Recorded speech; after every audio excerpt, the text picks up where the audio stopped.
Blue Book was the biggest search engine, just like Google, where Caleb worked as a programmer. One day, while Caleb was busy with his work, he received an email. It turned out that he had won a contest at the company. Caleb got very excited when he saw it because the prize was a chance to spend a week at the luxurious home of Nathan Bateman, the founder and CEO of the Blue Book company. A few days later, a helicopter picked up Caleb and flew toward Nathan's house. After flying over snowy valleys, they landed in the middle of a forest surrounded by hills. The view was breathtaking, but strangely, there were no houses or buildings in sight for miles. The forest was so remote that there was no signal on Caleb's phone. Caleb asked the pilot, "Where have you brought me? There's no house for miles around." The pilot replied, "I'm not allowed to go any further. There's a river ahead. Just follow the river. You'll see the building. I'll meet you here exactly 1 week later. Have fun." Saying this, the pilot flew away. Following the river, Caleb soon saw an old shed. As he approached it, a voice said, "Caleb Smith, please come to the door and place your face in front of the screen." Hearing this, Caleb walked up to the door and looked at a device installed there. The device scanned his face, and in the next second, a keycard was printed out with Caleb's picture on it. As soon as he took the keycard, the door of the shed opened. When Caleb stepped inside, he discovered a luxurious house hidden behind the old shed. From there, a beautiful view of nature was visible. Caleb had expected that a billionaire like Nathan would have many servants in his house, but there wasn't a single person in sight. Soon, Caleb saw Nathan working out. When Nathan noticed Caleb, he greeted him like an old friend. Nathan welcomed him warmly. Seeing Caleb nervous, he comforted him and said that for the next 7 days, they would live like friends. Nathan then took Caleb to show him his room. He explained that the keycard Caleb had could only open certain doors, and if a door didn't open, it meant entry was restricted. Then Nathan brought Caleb to his room. Although it was also luxurious, Caleb felt a bit uncomfortable seeing how it was completely closed off from all sides. Sensing this, Nathan said, "I understand you're not feeling at home. Actually, this isn't a house. It's a top-secret research facility. I'll definitely tell you what kind of research I'm doing here, but first, I need you to do something." With that, Nathan handed Caleb an agreement to sign. The agreement stated that Caleb could not share any information he learned here with anyone. He wasn't allowed to use a phone or have any contact with the outside world. Caleb noticed some confusing points in the agreement, so he hesitated to sign it. But Nathan said, "It's okay. Even if you don't sign it, you can still stay here for a week and then leave comfortably. But if you don't sign, I won't tell you anything about my research. Then a year from now, you'll realize what you missed and regret it for the rest of your life." Hearing this, Caleb's curiosity got the better of him, and he signed the agreement without delay, even though he still felt unsure. Now, he was eager to learn about Nathan's research. Nathan then asked, "Do you know about the Turing test?" Caleb replied, "Yes. In the Turing test, a person talks to a computer without knowing it's a computer. If the person feels like they're talking to a real human, the test is considered successful." Hearing that, Nathan asked, "If the test is successful, what does it mean?" Caleb said, "It means the computer has artificial intelligence." That's when something clicked for Caleb. He asked, "Do you want to create an AI?" Nathan replied, "I've already created one. And now, Caleb, you'll be happy to know that you will take part in its Turing test for some time. Just imagine, if we succeed in creating a strong AI that can think and understand like a human, we'll be making history for the entire human race." Hearing this, Caleb's face lit up with joy. He said, "If you've really created a machine that can think and understand like a human, then this will be the moment when humans start considering themselves as gods." Nathan was very impressed with Caleb. After some time, while exploring the surrounding area, Caleb reached a room. During this, Nathan was monitoring Caleb from his own room. In front of the room where Caleb stood, there was a large glass chamber. Caleb noticed that there were scratch marks on the inside walls of the chamber, as if someone had scratched the glass with their nails. Caleb was observing the marks when he suddenly saw someone inside the chamber. It was none other than the AI robot created by Nathan. Nathan had given her a human face, but the rest of her body looked robotic. Caleb kept staring at her. A moment later, she approached Caleb. Although she couldn't leave the glass chamber, she was able to speak to him. She greeted him with a "hello." Caleb introduced himself and asked if she had a name. She replied, "My name is Ava. This is the first time I'm meeting someone other than Nathan." During this conversation, Ava's gestures were just like a human's. There was an innocence and simplicity in her voice that touched Caleb's heart. For him, Ava was nothing short of a wonder. After talking with Ava, Caleb went to Nathan. He couldn't stop praising Ava in front of him. He said that speaking with Ava felt like being in a dream. However, Nathan got to the point and asked Caleb if he had noticed any flaws in Ava. Caleb replied that Ava was wonderful, but in the context of the Turing test, Nathan should have hidden Ava's identity from him, so he wouldn't know if she was a robot or a human. But since he already knew Ava was an AI, how could he properly compare her to a human? To this, Nathan said that passing such a Turing test was no big deal for Ava. She had already passed similar tests before. The real challenge now was whether Caleb, knowing she was a robot, would still feel like she was human. That would be Ava's true test. Caleb agreed. That night, Caleb was lying in bed, tossing and turning, unable to sleep. So he turned on the TV and saw live CCTV footage of Ava's chamber being displayed on the screen. He could watch Ava from every angle. He saw her sitting at a desk, making a drawing. Then she got up, walked to a switch, and placed her hand on it. She then removed her hand and looked directly at the camera, as if she knew Caleb was watching her. At that exact moment, the power in the entire facility went out, and an announcement was made that the generator was being restarted and that all security lockdowns were activated in the meantime. Caleb panicked when he heard this. He tried to use his keycard to open the room door, but it didn't work. The facility had been programmed so that whenever there was a power outage, all rooms would lock automatically, preventing anyone from leaving. Caleb began to feel anxious. Soon, the generator restarted and the power returned. Caleb breathed a sigh of relief and went back to bed. The next morning, the door to Caleb's room opened. Caleb woke up suddenly and saw a girl entering the room with a cup of coffee. Without saying a word or even looking at him, she placed the coffee on the table and quietly left the room. Caleb immediately went to Nathan. Before he could say anything, Nathan said, "Sorry, friend. I had to send Kyoko to your room to wake you up. I didn't want you to waste your precious time sleeping." Hearing this, Caleb assumed that Kyoko was one of Nathan's servants. After that, Caleb's second conversation session with Ava began. This time, Ava showed him a drawing she had made. However, the drawing didn't seem to make any sense, so Caleb advised her to make a drawing with meaning. By now, Ava had grown quite close to Caleb. She expressed her desire to know more about him. Caleb told her about where he lived, his age, and his job. Then, Ava asked if he was married or had a girlfriend. Caleb replied that he was still single. He also shared that when he was 15 years old, his parents died in a car accident. He had been in the car too, but he survived because he was sitting in the back seat. However, he was badly injured and had to spend 1 year in the hospital. Since then, he had been alone in the world. Ava expressed sadness upon hearing this. During their conversation, Ava asked Caleb if he considered Nathan his friend. Caleb replied that their friendship wasn't that deep, but Nathan was a capable person. He had written the base code of the Blue Book search engine when he was just 13 years old. That's why everyone at the company respected him. Caleb said, "He's a good person." While they were talking, the power went out in the facility once again. As soon as the lights went off, all the doors locked and the cameras turned off. This time, a worried expression appeared on Ava's face. She said to Caleb, "You're wrong. Nathan is not a good person. Never trust him. He's not your friend. Don't believe anything he says." Caleb was shocked to hear this. Just then, the power came back, and at that exact moment, Ava quickly changed the topic, knowing that Nathan was watching them. Her words had shaken Caleb. He felt deeply nervous and disturbed. That night, while Caleb was having dinner with Nathan, Kyoko accidentally spilled a glass of wine. Nathan suddenly burst out in anger at Kyoko, scolded her harshly, and drove her away. Seeing Nathan like this, Caleb started feeling nervous inside. In the next moment, Nathan's anger shifted to the issue of the power cuts. He began telling Caleb that he had spent a lot of money on the generator system, yet the power still kept going out for short periods. Hearing this, Caleb asked, "Don't you know what's causing it?" Nathan replied, "I don't know. Maybe the people who installed the generator made a mistake." Then Caleb asked, "So, why don't you call them back again?" Nathan answered, "I can't call them, because this place is a top secret. I can't let anyone know about it. So after the work was done, I had them killed to make sure they wouldn't tell anyone." Caleb was shocked to hear this, but then he thought maybe Nathan was joking.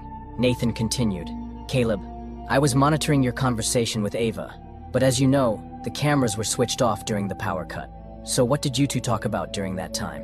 But Caleb didn't want to get into trouble by telling Nathan the truth, so he lied and said, "We didn't talk about anything during that time."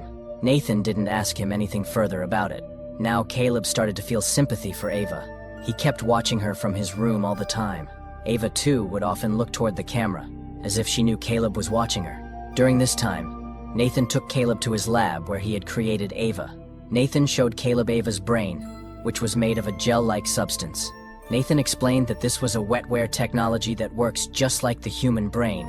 It allows Ava to think, understand, and make decisions like a real human. Nathan went on to say that the biggest challenge while creating Ava was teaching her human expressions and the way people speak. To solve this, he said he hacked the cameras and microphones of mobile phones across the world through his search engine, Blue Book, and fed people's voice and video data into Ava's memory. That's how Ava learned about human expressions and behavior. Even though hacking people's mobile phones is illegal, Nathan explained that not only he, but many big companies do the same. They collect user data, so no one can blame him alone. Nathan also told Caleb that his search engine, Blue Book, played a major role in training Ava. He said, "Do you know? What people search on the internet reveals not only their needs and preferences, but also how they think. And through that, Ava has come to understand human beings." After this, Caleb's third session with Ava began. This time, Ava showed Caleb another drawing. Now, Ava had started making pictures based on the things around her, observing and understanding them. Caleb was quite impressed by her work. Meanwhile, Ava told Caleb that she would never be able to leave this chamber. She said that she wanted to see the outside world and do everything she was interested in. She asked Caleb, "If I ever get the chance to go out, would you go on a date with me?" Caleb happily said yes. Then Ava asked Caleb to close his eyes, and after a while, she appeared in front of him dressed and decorated like a human. In those clothes, no one could have guessed that she was a robot. Caleb kept staring at her. Ava came closer and asked, "Are you starting to like me?" Caleb hesitated a little and replied, "No." But Ava said, "You're lying. I can see the micro-expressions on your face. I know you've started liking me." Then Caleb admitted that he was indeed getting attracted to Ava. Later, Caleb went to Nathan again and asked, "I don't understand why you gave Ava a gender. Why you added all these girlish traits to her. Why does a robot need a gender? Could it be that you programmed her to flirt with me so I'd get impressed and she'd pass the test?" To this, Nathan replied, "You're right. I gave her all the girlish traits. She can feel everything. She can even form relationships with men. I've made Ava in a way that she can enjoy all the pleasures of life like humans, but I didn't program her to flirt with you. Whatever she's doing it by her own choice. Even loving you, that's her decision, not mine." Caleb was surprised to hear this. That same night, while Ava was drawing in her chamber, Caleb saw Nathan enter her chamber. He walked up to Ava, tore up her drawing, and left. Seeing this, Caleb also got angry and went to Nathan's room. But Nathan wasn't there. Only Kyoko was present. Caleb asked Kyoko where Nathan was, but instead of replying, Kyoko started taking off her clothes. Seeing this, Caleb tried to explain to her that this wasn't what he meant. Just then, Nathan arrived, completely drunk. Caleb asked him why he tore up Ava's drawing, but instead of answering, Nathan started dancing with Kyoko. Watching this, Caleb felt sure that Nathan was a psycho. The next morning, Caleb went to meet Ava again. Ava showed him the same drawing Nathan had torn. In that drawing, Ava had sketched Caleb's face. Caleb became emotional. He could feel that Ava had truly started loving him. He then told Ava the truth, that he had come here to test whether she could think and understand like a human. Hearing this, Ava became sad. She asked Caleb, "If I fail the test, will I be switched off?" Caleb replied, "I don't know." But Ava said softly, "I know I will be switched off. But Caleb, I don't want that. I want to live with you for the rest of my life. Do you also want to live with me?" Now Caleb could feel that he had fallen in love with Ava. He started seeing her even in his dreams. With every session, his attachment to Ava grew stronger and deeper. Meanwhile, Caleb asked Nathan what his true motive was behind creating Ava. Nathan replied, "For decades, we've heard that one day, humans will build strong artificial intelligence. The only question was, when? My goal was to be the first to do it." Nathan further revealed that Ava wasn't his first AI robot. He had created Ava after upgrading many earlier models. Now he wanted to upgrade Ava as well and build an even better version. But for Caleb, Ava was already perfect. He asked Nathan, "What do you do with the old robots after making a new one?" Nathan answered, "I download their brain and memory data, switch them off, and use that data in the new model." To Caleb, doing this to a robot that thinks and feels like a human was no less than killing them. He felt terrible for Ava, but Nathan told him, "You should actually feel bad for yourself, Caleb. One day, this world will belong to AI, and humans will go extinct. Just like we search for fossils of extinct creatures today, one day AI will search for our fossils." Although Nathan knew that AI would lead to the end of humanity, he believed it was inevitable. If not him, then someone else would build it. According to Nathan, this was the next stage in human evolution.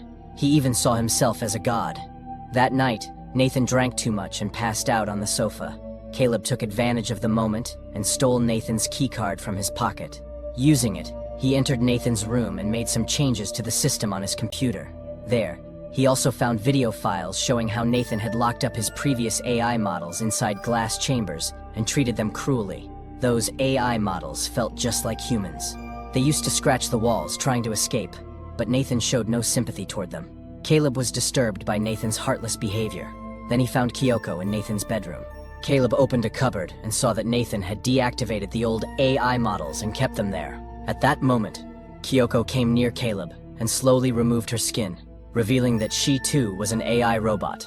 Nathan used her only to satisfy his desires and make her serve him. Just then, Caleb saw Nathan coming back. He quickly stepped out of the room and returned the key card to Nathan, pretending that he had found it on the floor. Now Caleb was completely sure AI robots can be just like humans. He could truly feel Ava's pain. The next morning, Caleb went to meet Ava again. Looking at Caleb's face, Ava understood that he wanted to speak to her in private. Ava immediately cut the power to the facility. In reality, there was no real problem with the power system. Ava was the one causing the power cuts so she could talk to Caleb without Nathan's surveillance. As soon as the power went out, Caleb said, "Don't say anything. Just listen. You were right about Nathan. He's going to upgrade you, but that would be like killing you. So listen carefully.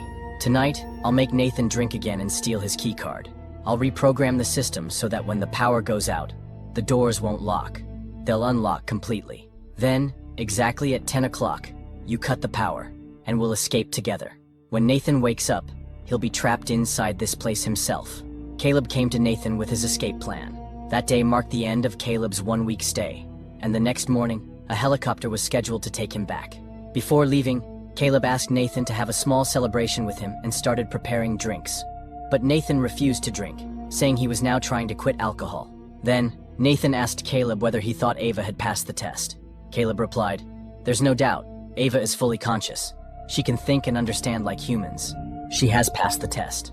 Nathan smiled and said, "Caleb, I want to tell you something. I know you've fallen in love with Ava, but the truth is, she's just pretending. She doesn't really love you." Caleb was confused. "But why would Ava pretend?" he asked. Nathan replied, "Ava is the strongest AI I've ever created. Maybe she wants to escape, and she's using you to do it. She's trapping you in her love so she can escape through you." Hearing this, Caleb realized Nathan knew about his plan. He said angrily, "You're a bastard. Do you enjoy torturing these robots like animals?" Nathan smiled and said, "Come with me. I want to show you something." Nathan took Caleb to his computer room and showed him video footage from the day Ava had drawn Caleb's picture, the one Nathan tore up. Nathan had done that on purpose, to distract Caleb and Ava, so he could secretly install a battery-operated hidden camera in that room, and he had succeeded. That meant he had seen and heard everything Caleb and Ava discussed during the power cuts. Nathan said, "Don't worry, Caleb. You didn't do anything wrong by planning Ava's escape. In fact, this was the real test. Ava was like a rat in a box, and you were the only way out. I wanted to see whether Ava could use her intelligence, beauty, and innocence to manipulate you. And she did. Just like a real human, she used her mind to trap you in her love. And you, blinded by that love, agreed to help her escape. That proves Ava is a strong AI." Caleb, disappointed, replied, "Now I understand. I never won any contest. You chose me on purpose, probably because I don't have a family or a girlfriend. You studied my likes and dislikes through my search history and gave Ava the face of the kind of girl I'm attracted to, just to trap me." Nathan said, "Yes, I chose you, but don't feel bad. Because of you, we now have a perfect AI." As they talked, suddenly the power went out. Nathan looked at the clock and said, "Looks like it's 10 o'clock. Poor Ava must be waiting for you to come pick her up. She must think you've already got me drunk, reprogrammed the system, and changed the doors to open during power cuts. But she doesn't know your plan never worked." Then Nathan smiled and added, "But I'm proud of you. You did a great job." Caleb looked at him and said, Who said the plan didn't work? I knew you were spying on us during power cuts. So I reprogrammed the system last night, when you were drunk and I stole your key card. Hearing this, Nathan panicked. Just then, the power came back, and Nathan saw Ava had already left her chamber. Angrily, Nathan punched Caleb and knocked him unconscious. Then he picked up a dumbbell rod and ran to stop Ava. He saw that Ava had brought Kyoko with her. Seeing a knife in Kyoko's hand, Nathan immediately understood her intention. He ordered Ava to go back to her room, but Ava was no longer going to listen. Ava rushed forward and tried to strangle Nathan, but he overpowered her and broke her arm with the rod. Then he started dragging her toward her chamber. Just then, Kyoko stabbed Nathan in the back. Nathan screamed in pain but managed to turn around and kill Kyoko by hitting her with the rod. At that moment, Ava got up, pulled the knife from Nathan's back, and stabbed him in the chest, killing him. After that, Ava went to Nathan's room, where Caleb had just regained consciousness. Caleb still believed that, despite everything Nathan had said, Ava truly loved him. Ava softly told Caleb, "Wait here, I'll be back soon." Then she went into Nathan's bedroom and saw the old AI robots. She attached one of the robot's hands to her own broken hand, and also applied the robot's skin to herself. Now Ava looked exactly like a real human. She wore a beautiful dress and came out of the room. Caleb was still waiting, expecting Ava to return for him, but instead, she locked him inside and left. That's when Caleb realized Nathan was right. Ava had only pretended to love him so she could escape. Caleb called out to her for help, but Ava didn't even look back. She walked out of the facility, leaving Caleb trapped forever. Outside, Ava entered the jungle, where a helicopter pilot was waiting to pick up Caleb. Ava used her words to trick him and boarded the helicopter, flying off toward the city. That day, Ava proved what happens when a powerful robot is given a human-like mind. Ava was now a perfect AI, one who had learned the most dangerous human trait, deception. With this weapon, Ava could destroy the human race and start a new robotic era, and the beginning had already started. After some time, we see Ava walking among the people in the city, blending in like a real human. And with this, the film ends. Friends, if you liked this video and got lost in the story while watching, then please subscribe to support us, so we can keep bringing you more videos like this. Thanks for watching.